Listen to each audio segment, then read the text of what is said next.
పరిపాలనలోనే కాకుండా పార్టీ నిర్వహణలోనూ సంస్కరణలకు టీడీపీ అధిష్టానం శ్రీకారం చుట్టింది. పార్టీకి వెన్నుముకగా నిలిచే కార్యకర్తల మనోభావాలను నేరుగా తెలుసుకునేందుకు, వారి సూచనలను పరిగణలోకి తీసుకునేందుకు మంత్రి నారా లోకేష్ సూచనల మేరకు ప్రత్యేకంగా ఒక ఫీడ్బ్యాక్ కమిటీని ఏర్పాటు చేసింది. క్షేత్రస్థాయి వాస్తవ పరిస్థితులను ఎప్పటికప్పుడు అధిష్టానం దృష్టికి తీసుకువెళ్లడమే ఈ కమిటీ ప్రధాన లక్ష్యం. సీఎం చంద్రబాబు, నారా లోకేష్ ఆదేశాల మేరకు మాజీ ఎమ్మెల్సీ సత్యనారాయణ రాజు నేతృత్వంలో ఈ త్రిసభ్య కమిటీ ఏర్పాటైంది. కార్యకర్తలకు నాయకత్వానికి మధ్య ఉన్న అగాధాన్ని తగ్గించి సాధారణ కార్యకర్త అభిప్రాయం కూడా నేరుగా లీడర్కు చేరేలా ఈ వ్యవస్థ పనిచేయనుంది.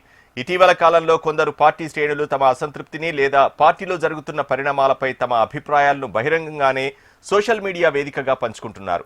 ఇది పార్టీ ప్రతిష్టకు భంగం కలిగించడమే కాకుండా ప్రత్యర్థులకు ఆయుధంగా మారుతోందని అధిష్టానం గుర్తించింది.